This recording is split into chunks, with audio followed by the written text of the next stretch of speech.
Hello everyone, मैं सुरभि आप सभी का स्वागत करती हूँ आपके अपने चैनल मैथ्स विल पर। आई होप आप सभी लोग स्वस्थ हैं और अपनी अपनी तैयारियों को कंटिन्यू रखे हुए हैं, बिकॉज आपके पेपर का हर एक सेक्शन बहुत ही इम्पॉर्टेंट है। बीच में थोड़ा सा गैप आया, मेरी ही तबीयत थोड़ी सी नासाज थी, लेकिन अब बेटर है और मैं क्लास लेने की सिचुएशन में हूँ। तो चलते हैं फिर बिना बहुत ज़्यादा टाइम गवाए अपने टॉपिक पर। आज हम एक नया टॉपिक शुरू करेंगे जिसका नाम है एवरेज। एवरेज यानी कि औसत। एवरेज, औसत शब्द सुनते ही हमारे दिमाग में क्या आता है? सबसे पहला जो वर्ड आता है वो आता है कुछ ऐसा, लगभग। इसका मतलब क्या है? अगर मैं आम भाषा की बात करूं, लेमैन लैंग्वेज की बात करूं, तो लगभग, औसत का क्या मतलब है? जब हम किसी समूह की बात करते हैं, ग्रुप की बात करते हैं, बी इट कुछ भी लोगों का समूह हो या कुछ और हो, और लोगों का भी वेट हो, हाइट हो, उम्र हो, कुछ भी हो, लेकिन जब हम किसी सारे ग्रुप को एक ही लेवल पर ले आते हैं, तब हम उसे कह देते हैं औसत, यानी कि एवरेज। इसका बहुत सिंपल एग्जाम्पल अगर मैं दूं तो ये किस तरीके की बात है कि अगर मैं आपसे कहूं कि मेरी क्लास में कुछ स्टूडेंट्स बैठे हैं जो लगभग 17 साल 18 साल की उम्र के हैं। इसका क्या मतलब है? किसका मतलब है कि मैंने एक रेंज डिफाइन कर दी कि या तो वो 17 साल के हो सकते हैं या वो 18 साल के। ये एक हाइपोथेटिकल सिचुएशन है, ऐसा पॉसिबल तो नहीं है। कुछ बच्चे 16.5 साल के भी हो सकते हैं, कुछ बच्चे 19 साल के भी हो सकते हैं, है कि नहीं? लेकिन स्टिल हमने एक चीज लगभग तय कर दी। क्लियर हुई बात? लेकिन अगर मैं मैथमेटिक्स में जाऊं, गणितीय भाषा की बात करूं, उसमें एवरेज का क्या मतलब है? उसमें एवरेज का क्या मतलब होता है? एवरेज यानी कि सम ऑफ ऑब्जर्वेशंस अपॉन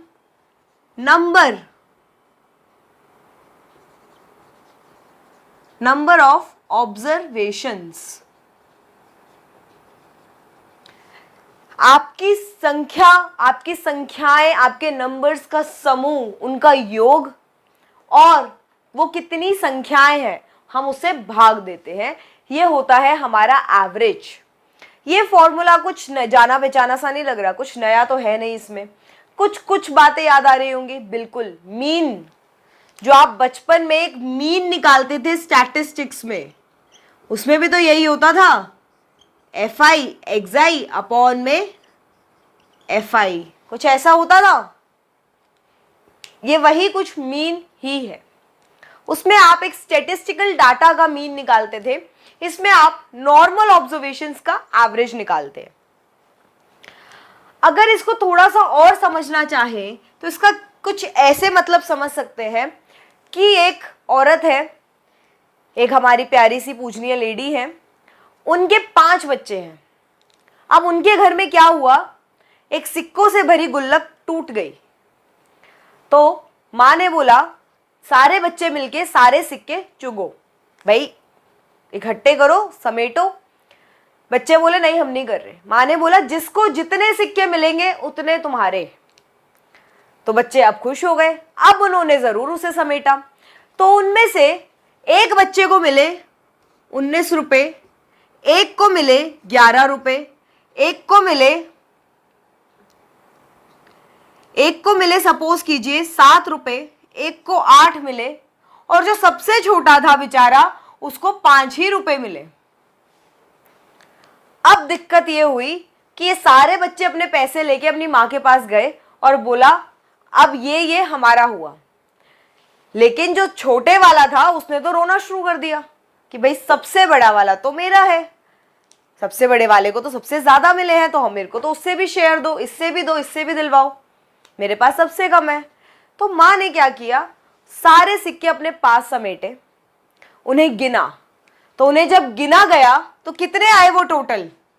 30 और 15 45, 45 और 5 50।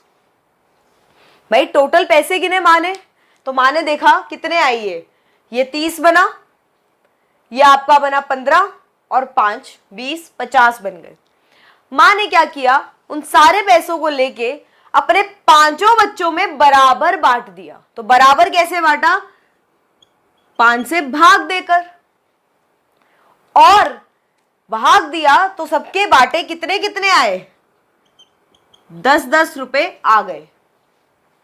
तो ये 10 बेसिकली है क्या? ये 10 है एवरेज, ये 10 है औसत।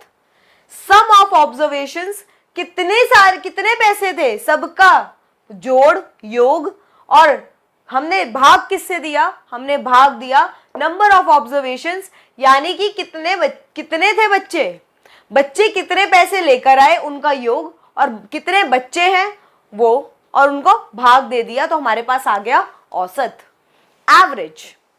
क्लियर हुई ये बात? आज हम जिस बारे में बात करेंगे, हम बात करेंगे हमारा जो एवरेज है वो एपी में एक चीज शो करता है, एक तरीके की शो करता है कि वो किस तरीके से वो आगे बढ़ता है, कुछ चीजें शो करता है। वो आज मैं आप लोगों से डिस्कस करूंगी, और कल हम नॉर्मल एवरेज पे आएंगे। लेकिन सबसे पहले इतना नोट करके जरूर रखिएगा भाई, एपी क्या होता है? समांतर श्रेणी। तो अगर आपके पास ये जो ऑब्जर्वेशंस है, ये अगर एपी में हो, समानांतर श्रेणी में हो, भाई मेरी हिंदी बहुत ज्यादा ही कमजोर है, समानांतर श्रृंखला या श्रेणी में हो, तब जो आपका कुछ चीजें शो होती है या कुछ फॉर्मूले एपी के लगते हैं, वो सब चीजें मैं आपसे आज शेयर करूंगी। ओके, तो चलते हैं, फिर आगे बढ़ते हैं। भाई ध्यान रखिएगा एक चीज कि मैंने फिर से कह रही हूं कि आपकी सारी ऑब्जर्वेशंस एपी में होनी चाहिए, अरिथमेटिक प्रोग्रेशन में होनी चाहिए, ठीक है ना? तो जैसे कि अगर मैं आपसे कुछ बात करूं, वो क्या होगी, ध्यान से देखिए। अगर मैं यहाँ पे एक श्रृंखला ले लूं एपी की, कुछ ऐसे 3, 4, 5, 6, 7, क्या आप मुझे इसका क्या आप मुझे इसका एवरेज बता सकते हैं? क्या आप मुझे इसका औसत बता सकते हैं? हम बिल्कुल बता सकते हैं। इसका एवरेज होगा 3 + 4 + 5 + 6 + 7। ओके, बहुत अच्छी बात है। तो ये क्या आएगा? 4, 3, 7, 7 और 7 14 और 6 20 और 20 25। अब ये 25 डिवाइडेड बाय 5 तो आ गया 5 है ना, 1 2 3 4 5, तो 5 आपके ऑब्जर्वेशंस है। तो क्या आपने एक चीज नोटिस की कि आपका ये जो बीच वाला नंबर है, यही आपका एवरेज है, यही आपका एवरेज भी है कि नहीं? तो अगर आपके पास कुछ डेटा एपी में है, अरिथमेटिक प्रोग्रेशन में है, और उनके बीच की जो आपका एपी यानी कि उसके बीच का जो डिफरेंस है वो सेम है, तब आपका एवरेज जो होता है वो हमेशा बीच वाली संख्या होती है। अगर आपके दिमाग में एक क्वेश्चन आया होगा कि मैम अगर इसमें, ये तो चलो बीच में एक संख्या थी, अगर यहां पर 8 होता तब हम क्या करते? तब तो बीच में 2 संख्याएं आ जाती, आती कि नहीं? बिल्कुल। तब आप इन दोनों के बीच का नंबर ले सकते थे। देखिए 5 और 6 के बीच का नंबर क्या होगा? 5.5। और अब खुद हिसाब लगा लीजिए, इनका योग, इनका जोड़ कितना आया था? 25। इनका जोड़ आया था 25 और 8 कितना हो गया? 25 और 8 33। 33 को जब आप 6 से भाग देंगे, भाई अब 6 से देंगे ना, क्योंकि 1 2 3 4 5 6 संख्याएं हो गई हैं, तो आपके पास आंसर आएगा 5.5। क्लियर हुई ये बात? तो ये चीज बहुत इंपॉर्टेंट है, इसे याद रखिएगा। और बहुत सारी चीजें देखनी है, पहले इसी को और देखते हैं आगे। अगर ये अभी तो फिलहाल कॉन्सिक्यूटिव थी भाई, 3 4 5 6 7 कॉन्सिक्यूटिव टर्म्स है।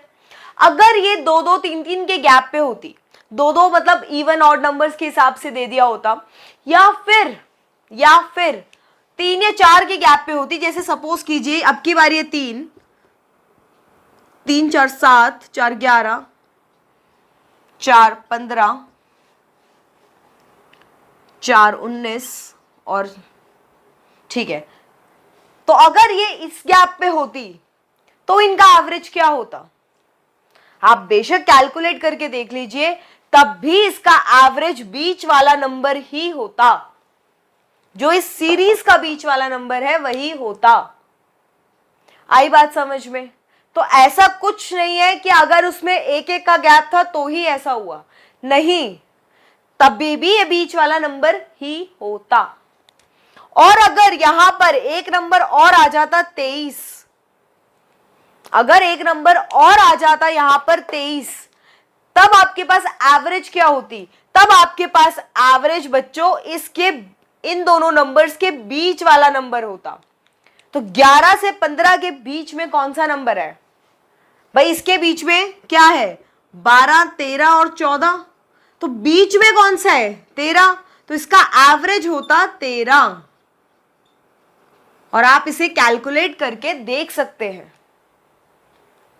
ये चीजें क्लियर हो रही हैं। लेकिन सबसे इंपॉर्टेंट बात क्या है कि ये पूरी की पूरी जो आपकी सीरीज है, चाहे ये हो चाहे ये हो, ये एपी में होनी चाहिए। यहां पे इनका कॉमन डिफरेंस डी है, ये डी जो है वो 1 है और यहां पे 4 है तो एपी में ही, लेकिन फॉलो करेंगी। ये बात क्लियर हुई? बिल्कुल। अब कुछ और चीजें देखते हैं इसके बारे में। भाई पहली चीज आप अपने नोट्स में लिख सकते हैं कि अगर आपकी जो ऑब्जर्वेशंस है, जो आपकी संख्याएं हैं वो एपी में है, समानांतर श्रेणी में है, तब आपकी जो एवरेज है वो हमेशा बीच वाला नंबर ही होगा। क्लियर? अब दूसरी चीज देखते हैं। दूसरी चीज हम क्या देखते हैं भाई कि अभी जब आपने इसमें 8 जोड़ा, जब तक ये 7 से एवरेज निकाल रहे थे तब तक ये 5 था। जैसे ही 8 जुड़ा ये 0.5 से बढ़ गया, ये प्लस 0.5 हो गया। अब अगर मैं इसमें एक नंबर और जोड़ दूं 9, इसका ये जो एपी है इसका तो अगला नंबर 9 है ना, तो अगर मैं इसमें 9 और जोड़ दूं तब इसका हमारे पास क्या हो जाएगा? तब हमारे पास एवरेज आ जाएगा 6। तो हर बार जब हम एक एक नंबर जोड़ रहे हैं इसमें, तो हमारा जो एवरेज है, जो हमारा न्यू एवरेज है, नई औसत है, वो प्लस 0.5 से बढ़ रही है। देखिए जरा, इसमें भी वैसे ही कुछ हो रहा है क्या? पहले आपने इसमें 19 तक लिया तो हमारा 11 था, ठीक है। फिर जब आपने इसमें एक और जोड़ दिया तो हमारा कितना आ गया? 13। जब अगर आप इसमें एक और नंबर जोड़ देंगे 27, तो हमारा एवरेज कितना आ जाएगा? 15। तो हर बार जब हमने एक नंबर जोड़ा तो अब यहां पे वृद्धि कितने की हो गई? +2 और +2 की। देखा ये हिसाब? तो मैम इसका क्या मतलब है? यहां तो 0.5 है, यहां +2 है, ये कैसा चक्कर है? भाई बहुत बढ़िया चक्कर है, ध्यान से समझना। इन सब के बीच का जो गैप है वो कितना है? 1 का। हर टर्म जो इनका कॉमन डिफरेंस डी पढ़ते हैं आप, वो +1 का है कि नहीं? तो यहां पर एवरेज 1/2 से बढ़ गई, और यहां पर जो आपका कॉमन डिफरेंस है वो कितने का है? 4 का। तो यहां पर आपकी जो एवरेज है हर एक संख्या को जोड़ने पर वो +4/2 से बढ़ गई। इसका मतलब है कि इनके बीच में जितने का गैप होगा, जितना इनका अंतर होगा, उसके आधे से आपकी एवरेज हमेशा बढ़ जाएगी। बढ़ जाएगी? बिल्कुल बढ़ जाएगी। तो अगर किसी एपी का, अगर किसी अरिथमेटिक प्रोग्रेशन का कॉमन डिफरेंस आपका जो डी है वो अगर 7 हो, तो आप बता सकते हैं कि हर एक संख्या जोड़ने पर कितने का फर्क आएगा एवरेज में? मैम बिल्कुल बता सकते हैं मैम। अब हम बिल्कुल बता सकते हैं, अगर डी 7 होगा तो हमारा न्यू एवरेज न्यू एवरेज हमारा 7/2 से बढ़ जाएगा, यानी कि 3.5 से बढ़ जाएगा, है ना। ये चीज क्लियर हो गई। तो आपको एक और पॉइंट क्लियर हो गया एपी में। अब एक और नई चीज देखते हैं भाई। हाँ, एपी में बहुत सारी अच्छी अच्छी चीजें हैं, तो दुआ करना आपका जो पेपर में एपी में ही क्वेश्चन आ जाए। एक्चुअली इसमें क्या होता है, क्वेश्चन बिल्कुल स्ट्रेट फॉरवर्ड उठ के आता है। कैसे कि भैया आपको ये बताना है कि एपी, कि आपको वो ये पूछ लेगा कि एक कॉन्जिक्यूटिव नेचुरल नंबर्स की आपके पास एक टर्म है, एक संख्या है, एक श्रेणी है, और उसमें आपका डिफरेंस इतना है। तो अगर मैं उसमें नेक्स्ट 5 संख्याएं जोड़ दूं तो हमारा डिफरेंस, हमारी न्यू एवरेज कितनी होगी। जैसे कि अगर मैं इसमें बात करूं तो इसमें हमारा जो डी है वो कितना है, वो 4 है। तो यानी कि एक संख्या जोड़ने पर इसमें +2 का डिफरेंस आएगा। लेकिन अगर मैं इसमें आगे की 1 2 3 4 संख्याएं जोड़ दूं तो मेरी न्यू एपी, मेरा न्यू एवरेज कितना हो जाएगा। तो अभी हमारा एवरेज, इस पूरे का हमारा एवरेज कितना है, 15। और अगर मैं इसमें इसके आगे की 4 संख्याएं और जोड़ दूं तो मेरा न्यू एवरेज कितना हो जाएगा। तो मेरा न्यू एवरेज हो जाएगा +4/2 इंटू 4। देखो 4/2 एक संख्या के लिए और इंटू 4 का मतलब 4 संख्याएं जो बढ़ी। तो मेरा आंसर आ गया 8। तो अब मेरा जो आंसर, अब मेरी जो एवरेज आएगी वो आएगी 15 + 8 यानी कि 23। और आप ध्यान से देखिए, अब आपका जो बीच वाला नंबर है वो 23 ही तो बन गया। आई बात समझ में? ये चीजें क्लियर हुई। अब कुछ और चीज और जानते हैं।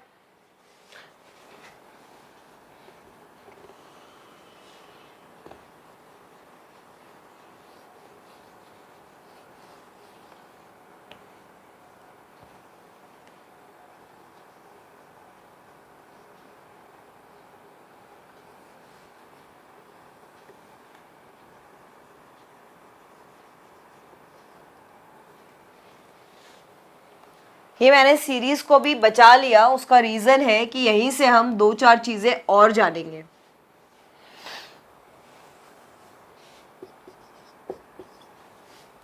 देखिए ध्यान से, अगर एपी में है आपकी टर्म्स, एपी में है अगर आपकी टर्म्स, तब आपके साथ एक चीज और है। वो क्या है कि हमेशा पहली और आखिरी संख्या का योग और डिवाइडेड बाय 2 भी उसका एवरेज ही होता है। यानी कि इसका एवरेज क्या था, अभी हमने निकाला था 5.5, और आप खुद देख लीजिए 8 + 3 डिवाइडेड बाय 2 क्या आता है, 5.5। यहां से देखकर देखिए आपका फिलहाल एवरेज कितना है, 15, और 27 + 3/2 भी क्या आता है, 15। इसका मतलब ये है, अगर आपको सीरीज बहुत बड़ी दी हो जिसमें आपको पता ही ना चले कि बीच वाली संख्या कौन सी है, भाई ये 1 2 4 6 8 नंबर की संख्या होगी, आप लिख के चेक कर लोगे।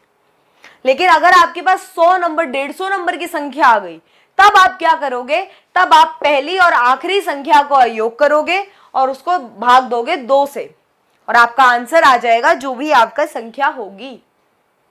क्लियर हुई बात? तो ये कितना सिंपल कंसेप्ट है ना एवरेज का। किसी किसी के दिमाग में आ रहा होगा, मैम ये आया कहां से। भाई ये कहां से आया, ये आया यहां से कि ध्यान से देखना, आपके पास एवरेज होती क्या है, सम upon number of observations.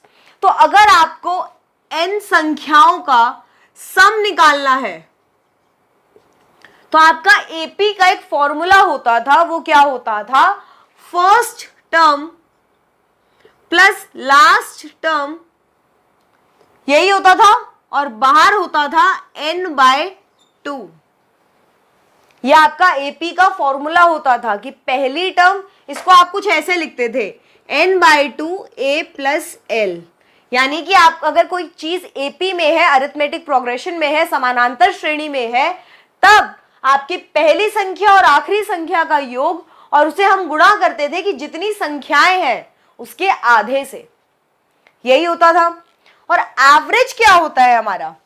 Average होता है सम अपॉन नंबर ऑफ ऑब्जर्वेशंस।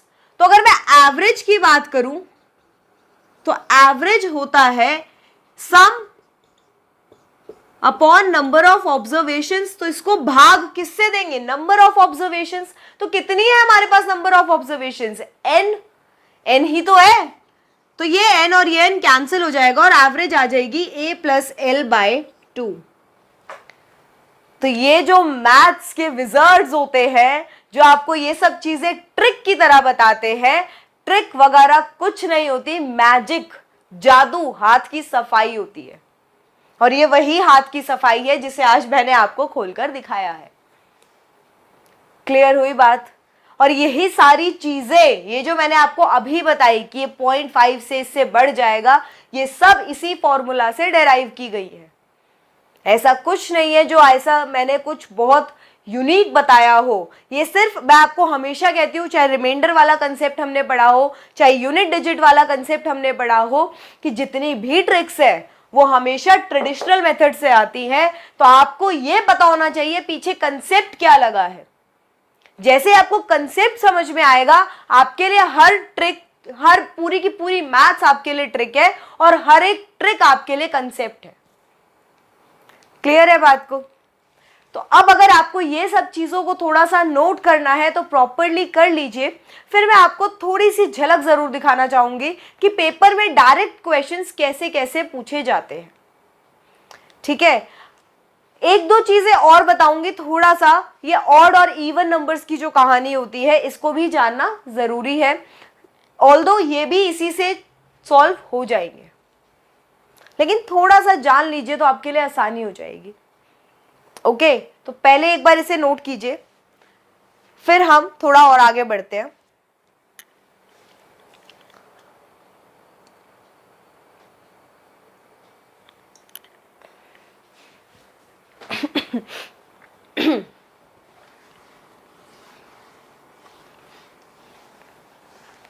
आज एटलीस्ट आवाज तो आ रही है।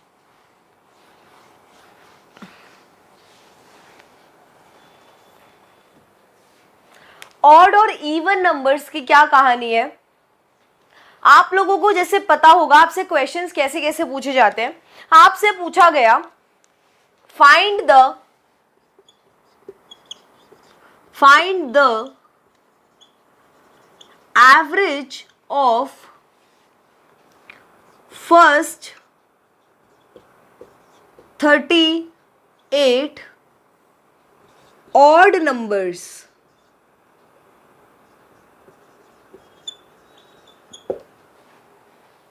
हिंदी वाले बच्चे भी लिख लीजिए कि पहली 38 विषम संख्याओं का औसत ज्ञात कीजिए। पहली 38 विषम संख्याओं का औसत ज्ञात कीजिए। अब आपसे यह पूछा है पहली 38 विषम संख्याएं, तो इसका क्या मतलब है? इसका क्या मतलब है? भाई पहली 38 विषम संख्याएं दी हुई हैं। मैम 38 तो इवन नंबर है, सम संख्या है। बिल्कुल है भाई, पहली 38 विषम संख्याएं दी हैं। विषम संख्याओं का क्या मतलब है? पहली संख्या आपकी 1 है, दूसरी 3 है, तीसरी 5 है, चौथी 7 है। तो 38वीं आपकी विषम संख्या कौन सी होगी? 38वीं आपकी विषम संख्या होगी, ध्यान से देखिए, इसके डबल -1। क्यों? खुद देखो, आपकी जो आपकी चौथी विषम संख्या है वो क्या है? 4 का डबल -1, तो इसका डबल -1 होगा, ये कितना हो जाएगा? 16, और ये 76, और ये आपकी जो 38वीं विषम संख्या आएगी वो आएगी 75। तो आपकी यहां से शुरू होकर 75 तक गई। और आप खुद बताओ, क्या ये एक एपी नहीं है? क्या ये एक समानांतर श्रृंखला नहीं है? मैम बिल्कुल है। देखो यहाँ पे सब में 2-2 का गैप है, सब सारे नंबर्स 2-2 से बढ़ रहे हैं। तो अब इनका आप मुझे एपी बता सकते हो? मैम बिल्कुल बता सकते हैं। इसका औसत, इसका एवरेज क्या हो जाएगा? यार मैं एपी और एवरेज को बार बार मिक्स कर रही हूं, सॉरी। तो इसका एवरेज क्या हो जाएगा, इसका औसत क्या हो जाएगा? पहली टर्म और आखिरी टर्म, क्योंकि हम इसमें बीच वाली संख्या नहीं निकाल पाएंगे आसानी से, बहुत मुश्किल रहेगा कि अगर इसको कभी कभी कंफ्यूजन भी हो जाएगा। भाई आप कहोगे कि हाँ मैम आप इसमें 19वीं संख्या भी तो निकाल सकते हो।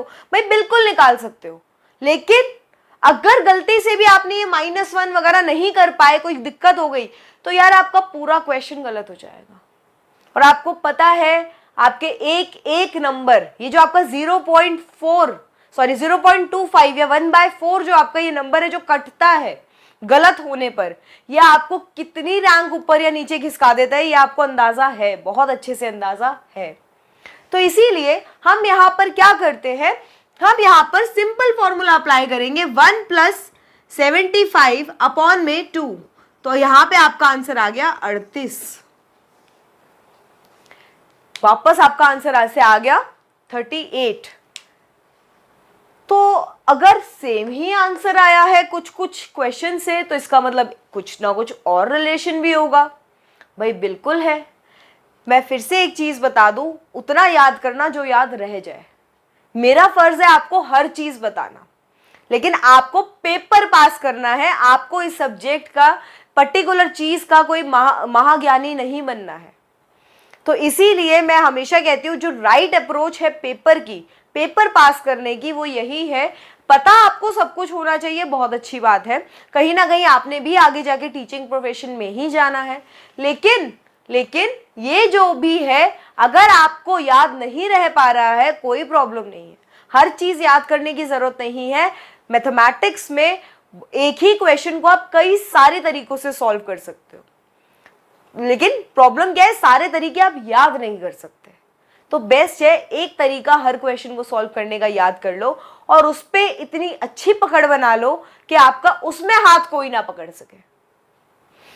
तो इसमें अगर आप बात करूं कि ये 38 और इसका क्या रिलेशन है, तो मैं आपको ये बता दूं कि अगर आप जानना चाहें तो आपकी बिल्कुल शुरू से, जिसे कहते हैं ना, एक नेचुरल नंबर्स की अगर मैं बात करूं, प्राकृतिक संख्याओं की, तो वो शुरू कहां से होती है? 1 से, और जाती कहां तक है? इन्फिनिटी तक। तो अगर कोई भी संख्या, कोई भी आपकी जो श्रेणी है, कोई भी आपको वैल्यू दी है कि first 38 natural numbers first 38 odd numbers, तो ये जो पहले 38 है ये यहां से शुरू हुए और 38वें विषम संख्या तक गए। तो इसका क्या मतलब हो गया? 1 से शुरू होके 75 तक गए। ये बात समझ में आई? तो जब आपके पास ये होता है ऑड नंबर्स, यानी कि विषम संख्याओं की सीरीज, विषम संख्याओं की सीरीज,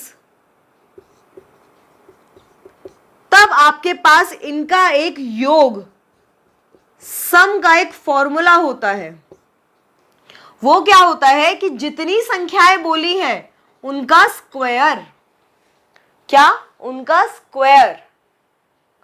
तो अगर ये सम है तो एवरेज क्या हो जाएगा?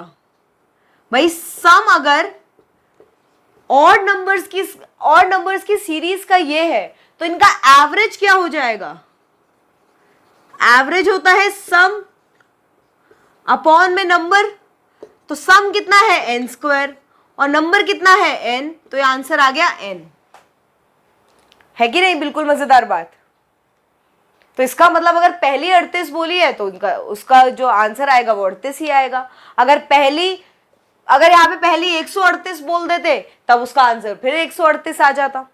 लेकिन इसमें जो एक प्रॉब्लम है वो क्या है कि आपकी पहली ही होनी चाहिए, मतलब ये 1 से शुरू ही होनी चाहिए, पहला ऑड नंबर इसमें 1 ही होना चाहिए। अगर ये संख्याएं 5 से शुरू हो गई या 3 से शुरू हो गई, तब यहां पे ये गड़बड़ा जाएगा। इसीलिए जो 1 + l वाला आपका जो फर्स्ट टर्म और लास्ट टर्म वाला है, वो मेथड बिल्कुल एप्रोप्रिएट है। डायरेक्ट लगाइए यहां पर और आपको आंसर मिल जाएगा। क्लियर हुई बात? तो आज की क्लास को हम थोड़ा सा यहीं पर समाप्त करते हैं। बहुत ज़्यादा मैं नहीं चाहती कि आपके दिमाग में खिचड़ी बन जाए।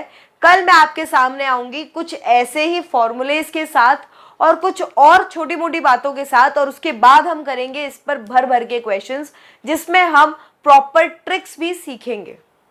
तो मिलते हैं कल, तब तक के लिए bye bye and good night.